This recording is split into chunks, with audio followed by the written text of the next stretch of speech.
ఉండగా సంబంధం లేని ఒక అమ్మాయిని తీసుకొచ్చుకొని దాంట్లో డిమాండ్ చేశారు. మీరు నోటి దురుసుగా మాట్లాడినారు కాబట్టి మీ మీద దాడి చేశారనేది పోలీసుల వాదన.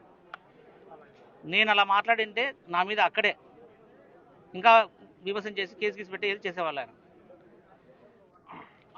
తప్పు ఉంది కాబట్టి ఆ తప్పులకు సంబంధించి నేను అడిగిన దానికే ప్లస్ ఇంకోటి వచ్చి లంచం ఇచ్చేలాగైతేనే ఏదైనా మాట్లాడాలి, లేకపోతే మాట్లాడకూడదని చెప్పండి సార్. నేను అంటే ఎందుకోసం అండి లంచం? ఏ ఇష్యూ మీద వెళ్ళారు? ఈ గంజాయి కేసు సంబంధించి ఏదైతే వెళ్ళానో దానికి సంబంధించి ఫస్ట్ పోయినప్పుడు ఆయన అడిగింది ఫస్ట్ అదే మాట.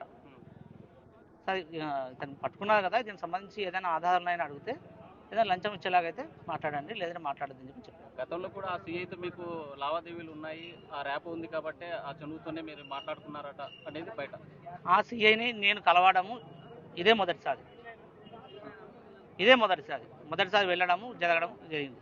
రాష్ట్ర వ్యాప్తంగా ఇంత ఆందోళన చేస్తుంటే నిన్న ఎందుకు మీరు ఆందోళన పాల్గొనలేదు? సీఏ ప్రెజర్ వల్లనే